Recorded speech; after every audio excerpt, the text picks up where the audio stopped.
Lautaro te necesita, y en particular a Verónica por haberme invitado a esta reunión.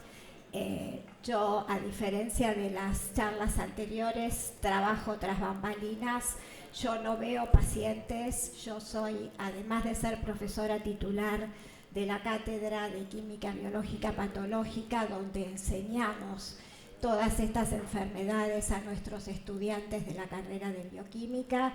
Soy investigadora del CONICET y estoy estudiando mecanismos de remielinización utilizando modelos animales que sometemos a desmielinización, apuntado a una enfermedad desmielinizante adquirida como es la esclerosis múltiple, pero todos los conocimientos que nosotros podemos brindar sobre esta mecanística, sin lugar a dudas, también podrán ser aplicados a cualquier otra enfermedad desmielinizante.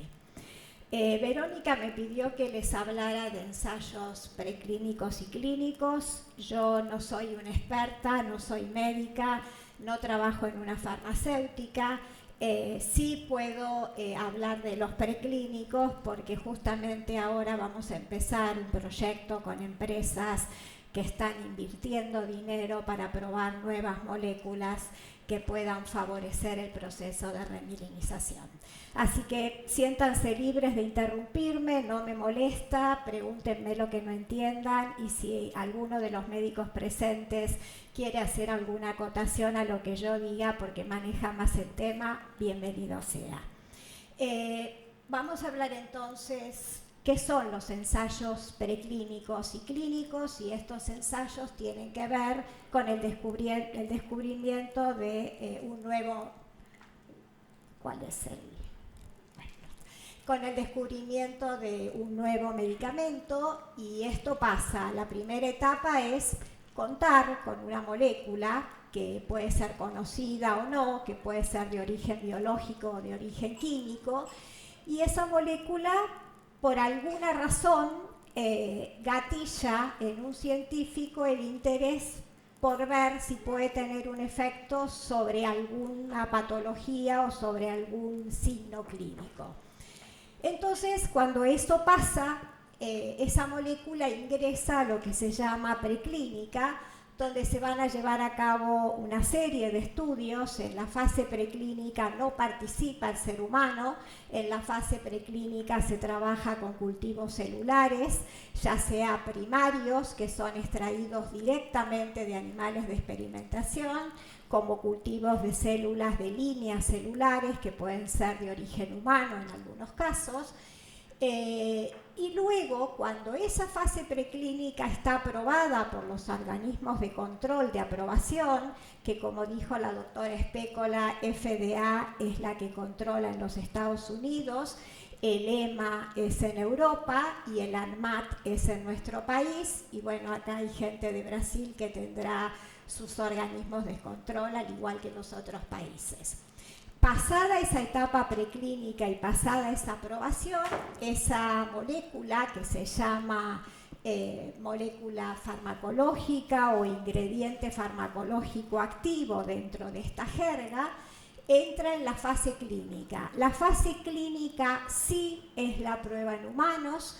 Esta etapa clínica, como vamos a ver, les voy a comentar, cuenta de 4 fases, con un tiempo de duración que depende de la fase, con un número de pacientes que también depende de las fases y de los requerimientos, hasta que finalmente se llega a la aprobación y registro para que una empresa farmacéutica haga el desarrollo químico farmacéutico y ese ingrediente farmacológicamente activo se transforme en un medicamento aplicable para alguna patología o enfermedad.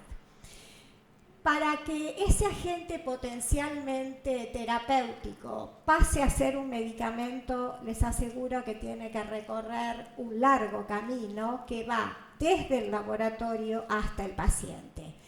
Y ahí es cuando pasa entonces por los ensayos preclínicos.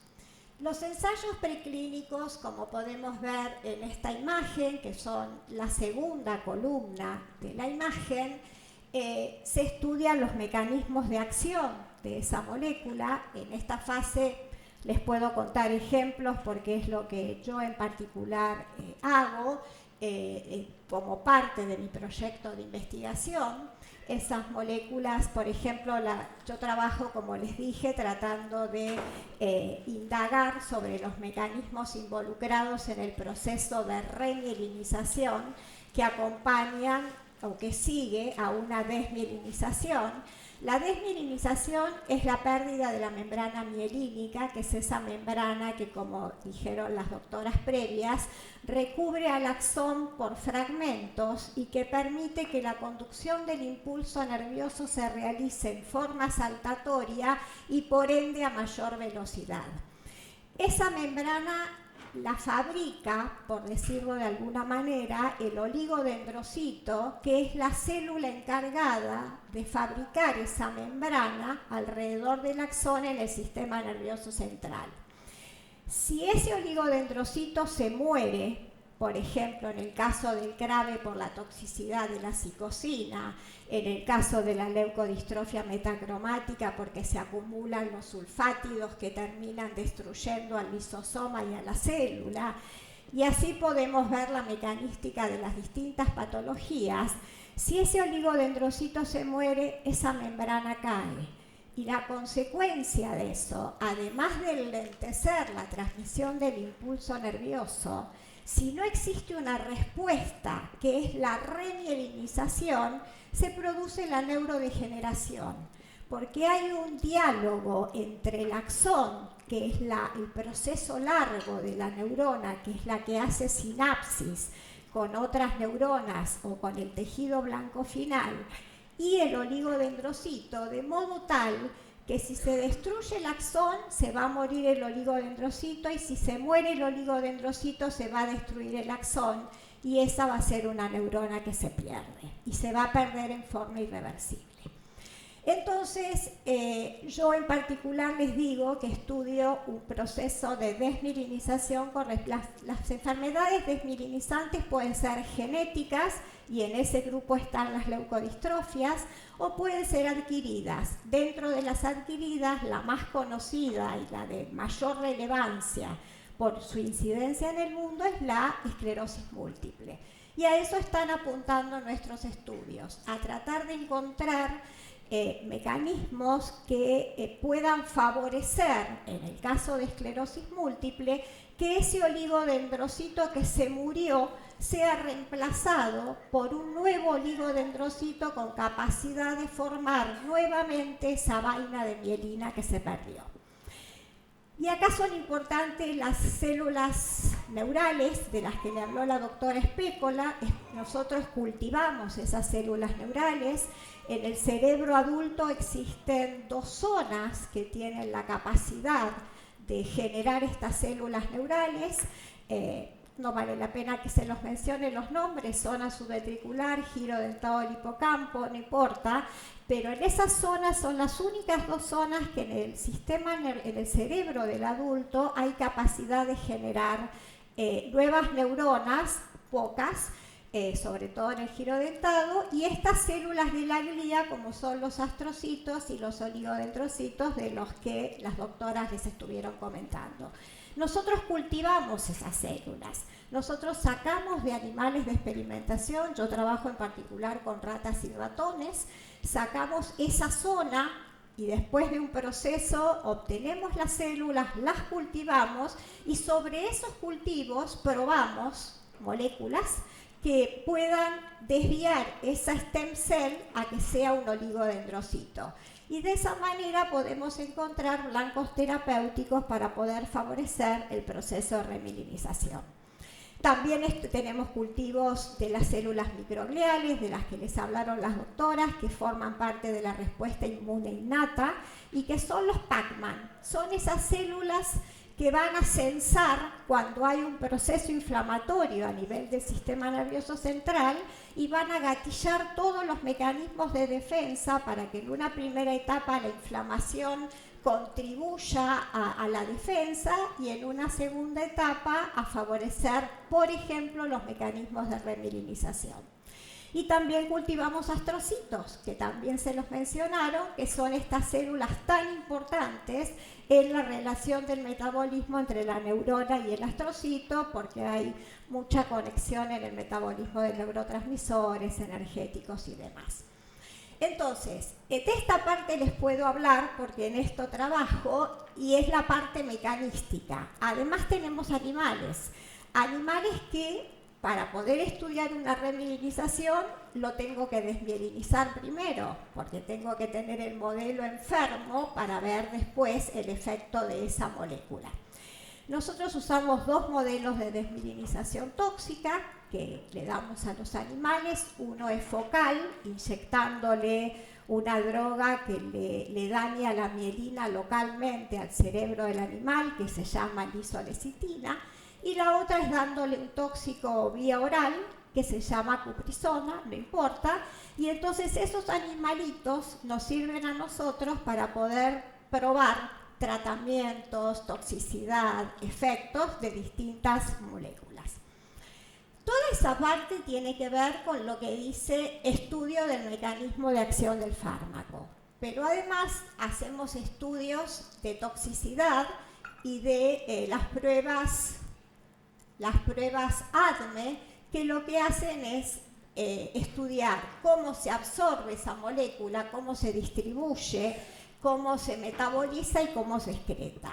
Esta parte yo no tengo experiencia y en general las moléculas que pruebo o no se sabe nada de eso y es la parte posterior, o como en el caso del que les hablé, que estamos por empezar ahora, son moléculas que ya están probados. Los estudios de toxicidad tienen efectos en otras patologías y que por alguna razón nosotros sospechamos que pueden ser útiles para favorecer el proceso de remilinización.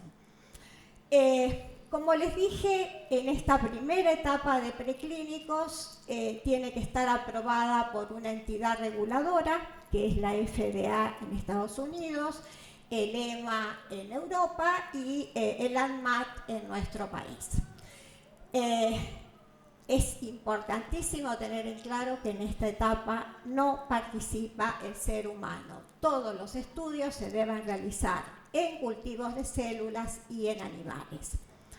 Pasada esta etapa, ahí sí vamos a ingresar a lo que se llama fase clínica, y acá sí son los médicos los que participan de los trials, y son los seres humanos, los voluntarios que se van a prestar para que esas drogas sean probadas para el tratamiento de alguna patología. Para la evaluación de las pruebas ADME, que son la absorción, la distribución, el metabolismo y la excreción de ese ingrediente farmacológicamente activo, se usan distintos tipos celulares, como las células CACO, que son células de intestino, las células MDSK, que son células obtenidas de riñón de perro. En fin, dependiendo de lo que se quiera estudiar, hay como modelos establecidos. Y con respecto a los modelos animales, el 45% de los experimentos se hacen utilizando rata. La rata es bastante semejante en cuanto a sus respuestas al ser humano. También se usa ratón. Se usa, bueno, usar perro, conejo o mono es carísimo, pero en algunos casos se exigen los estudios de toxicidad en estas especies animales. Como les dije, desde el ensayo preclínico al ensayo clínico hay que pasar por la primera barrera, que es la aprobación por parte de las autoridades regulatorias pertinentes a cada país o región. Nuevamente les repito, FDA en los Estados Unidos, EMA en Europa y el ANMAT, que es el ente regulador, es la Administración Nacional de Medicamentos, Alimentos y Tecnología en nuestro país. Vayamos ahora a los ensayos clínicos, que les voy a hacer un breve resumen de lo más general. Los ensayos clínicos que seguían esta parte del cuadro pasan por 4 fases. la fase 1, 2, 3 y 4 para llegar finalmente a la aprobación de ese ingrediente farmacológicamente activo. ¿Cómo se define ensayo clínico según ANMAT? Es el estudio sistemático científico que se hace con ese ingrediente farmacológicamente activo, que es una molécula, como les dije, de origen químico o biológico, que se aplica sobre seres humanos voluntarios que pueden estar sanos o enfermos, con el fin de descubrir el efecto terapéutico, identificar las reacciones adversas, todo eso que leemos en los prospectos, estudiar cómo se absorbe, cómo se distribuye, cómo se metaboliza, cómo se biotransforma y cómo se excreta. Perdón, se me seca la hoja.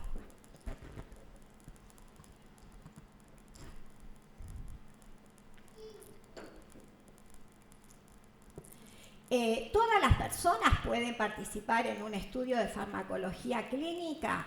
No, no pueden. Todas las personas tienen que pasar por lo que se conoce como criterios de elegibilidad, y estos criterios de elegibilidad pasan por criterios de inclusión, criterios de exclusión y criterios de retiro o discontinuación. Por ejemplo, supónganse que hay que probar una droga que tiene un efecto sobre una patología cardíaca.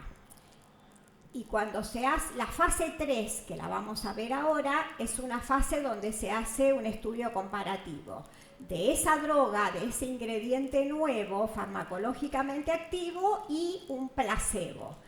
¿Qué es un placebo? Es nada, es azúcar, es celulosa, es algo que no tiene efecto, pero que tiene la misma presentación farmacológica que la droga que se quiere probar, y que el paciente no sabe que está recibiendo un placebo. Y esto se hace a doble ciego, o sea, el médico que analiza el trial, o sea, que analiza los resultados del estudio, tampoco sabe quién recibió el placebo y quién recibió este ingrediente farmacológicamente activo. Entonces, supongamos que un individuo con una patología cardíaca quiere ser voluntario para un estudio de fase 3 y no sabe si le va a tocar el placebo o le va a tocar la droga en cuestión.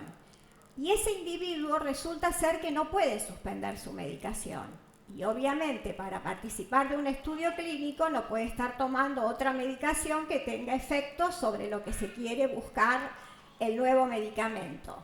Entonces, si ese individuo recibe el placebo en vez de recibir la droga, puede sufrir una complicación cardíaca severa y hasta la muerte. Entonces, eso podría ser un criterio de exclusión. O sea, justamente el criterio de inclusión es el conjunto de condiciones que debe reunir una persona para poder incorporarse a un estudio de farmacología clínica. Mientras que el de exclusión es al revés, es el conjunto de condiciones cuya presencia hace que esa persona no pueda participar de ese estudio. Y el criterio de retiro o discontinuación son aquellas condiciones que hacen que el paciente se haya incorporado, pero después tenga que salir porque a lo mejor esa droga le produjo un efecto adverso que le está haciendo mal a su salud. Y justamente eso es lo que hay que preservar. Los estudios de farmacología clínica, como les dije, se realizan en 4 fases.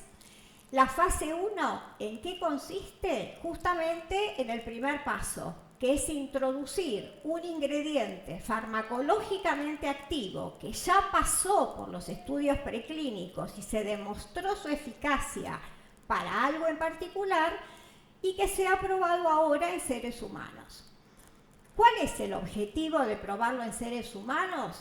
Y si lo voy a usar para tratar una patología, tengo que ver cómo se metaboliza, cómo se comporta, porque no necesariamente la respuesta en humano va a ser la misma que yo vi en la rata, por ejemplo, y cuáles son sus efectos secundarios con dosis crecientes, y además ver si tengo una eficiencia comprobada.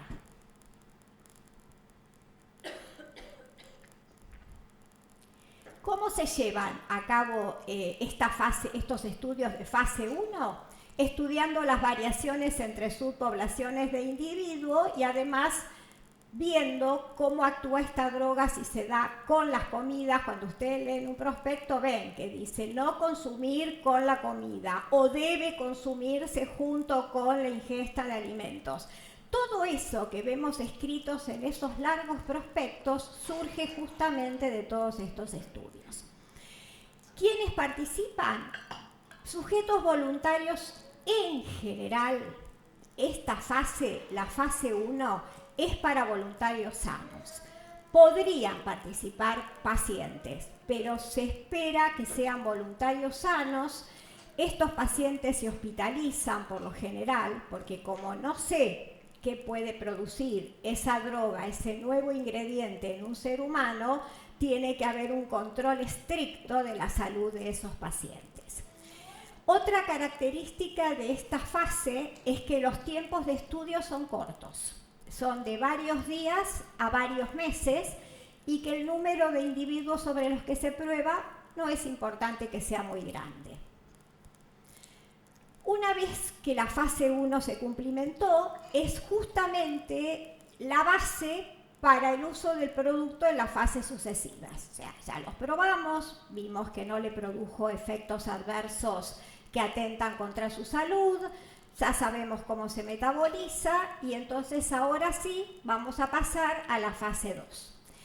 La fase 2 tiene como objetivo determinar la eficacia y la seguridad de diferentes rangos de concentración y rangos de dosis. Por eso es que también en los prospectos dice 3 veces al día o cada 8 horas, 20 miligramos, 30 miligramos, adultos tanto, mayores de 70 kilogramos por kilo. Toda esa información surge de estos estudios.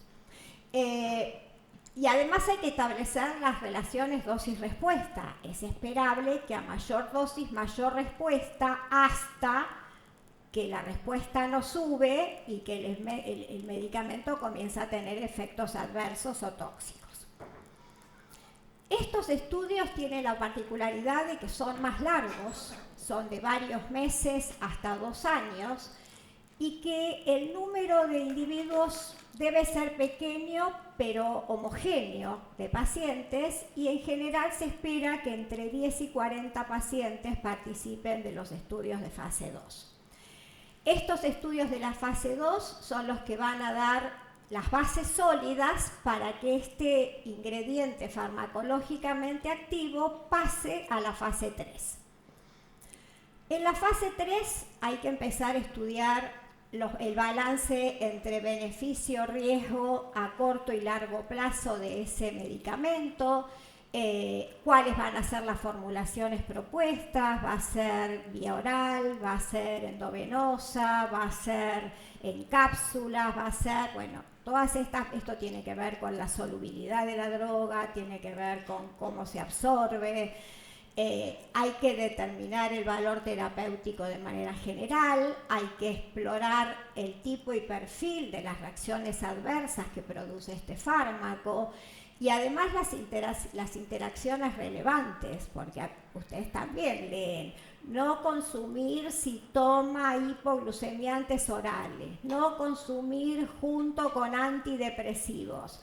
Todo eso surge de acá, porque muchas veces el consumo de 2 drogas hace que una pierda actividad, y si la que pierde actividad es sumamente importante para la salud de un ser humano, no se puede consumir con la otra. Y lo otro que es importante también es ver otros factores modificatorios como la edad. No es lo mismo una droga en pediatría que una droga en gerontología o en un individuo adulto joven. Porque los metabolismos cambian, las dosis son diferentes. ¿Y cómo se llevan a cabo los estudios de fase 3? Mediante estudios realizados, y acá sí, gran número de individuos, y además el grupo de participantes debe ser lo más variado posible.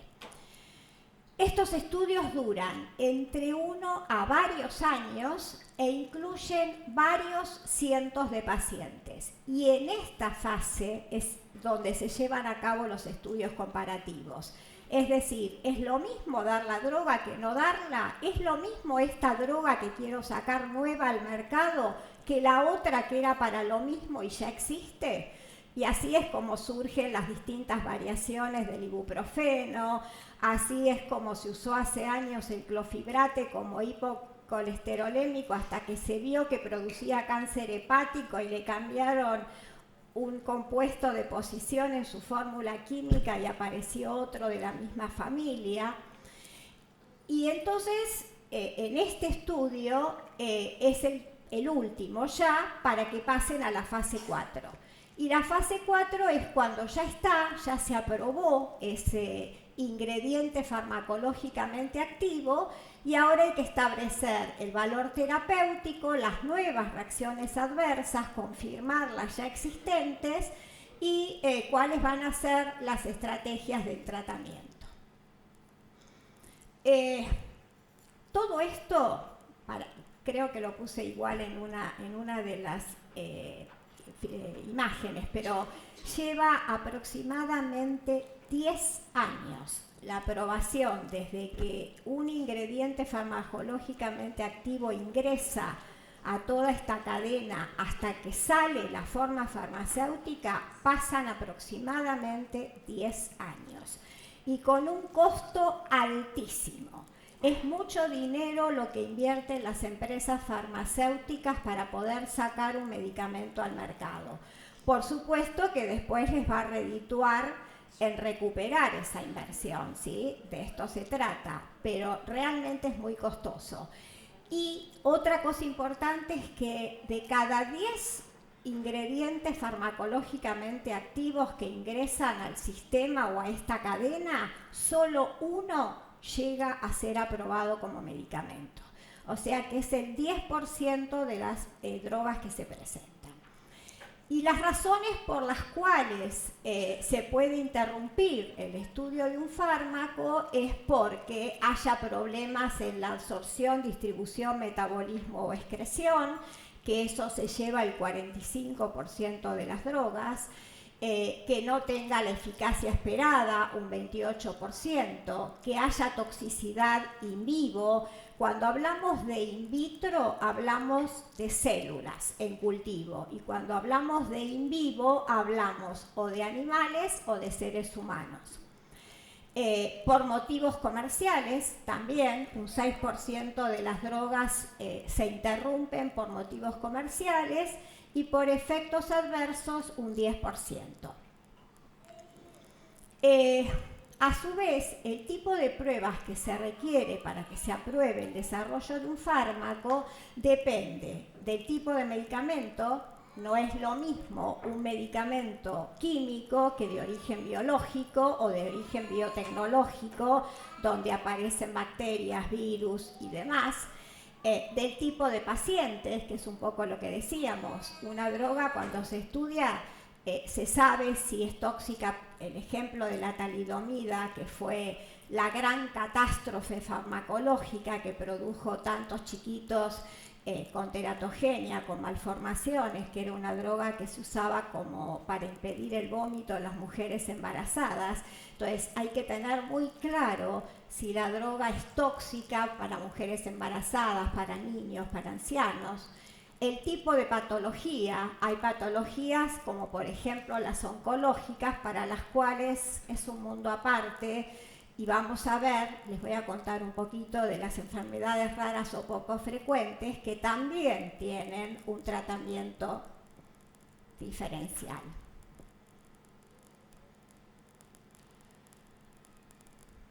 Y obviamente la distribución geográfica, que es un poco lo que dijimos, ¿no? Que los distintos países o regiones tienen entidades que controlan con normas que les son propias, parecidas, pero cada uno tiene las suyas.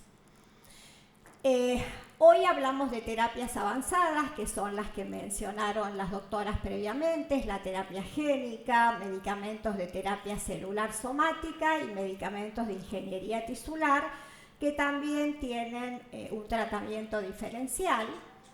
Y los medicamentos huérfanos, que ustedes deben haber escuchado hablar de medicamentos huérfanos, porque son aquellos dirigidos a prevenir, diagnosticar o tratar enfermedades huérfanas.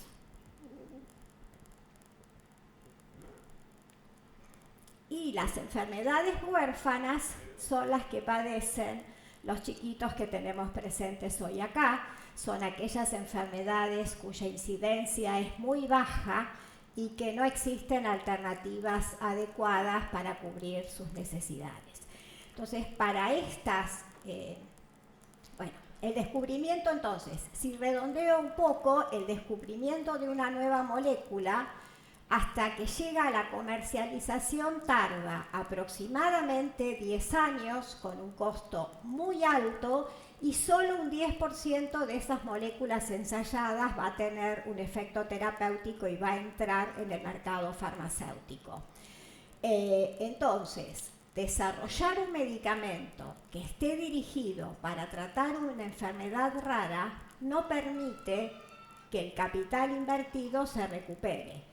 Entonces, por eso, y esto se los cuento, a partir del año 1983 en Estados Unidos se legisló específicamente para estos medicamentos huérfanos que son para tratar las enfermedades huérfanas y les han bajado los costos a un 50% y además el tema del número de pacientes también, porque acá no podemos tener los números de pacientes que se requieren para estudiar una droga oncológica o una droga para una afección cardíaca. Entonces, hay toda una legislación que si alguno tiene interés, yo se las puedo acercar, no tiene sentido que lo tratemos acá, que es especialmente para estos medicamentos huérfanos, que son los que se utilizan para el tratamiento de estas patologías huérfanas, que además los estudios preclínicos de estas patologías son muy caros, porque desarrollar animales que tengan una símil adrenoleucodistrofia es muy complicado. Entonces se utilizan lo que se conoce como ratones knockout, que es cuando se le quita el gen que codifica para esa proteína que está mutada para esa determinada patología. Pero no siempre esos ratones knockout reproducen la clínica que tiene esa enfermedad en el humano. Además, como la de lesión es total en muchos casos, a veces el animal no es viable, además en los seres humanos existe toda una graduación de variantes clínicas de la patología que tienen que ver con la actividad residual de esa enzima que no funciona o con la cantidad de proteína funcionalmente activa, que a su vez depende de cuál es la mutación que tuvo ese gen, que no siempre es la misma, y ustedes son los mejores ejemplos para poder entenderme en este sentido. Esto es todo lo que les puedo contar. Estoy para que me hagan preguntas y todo aquello que les pueda contestar. Bienvenidos.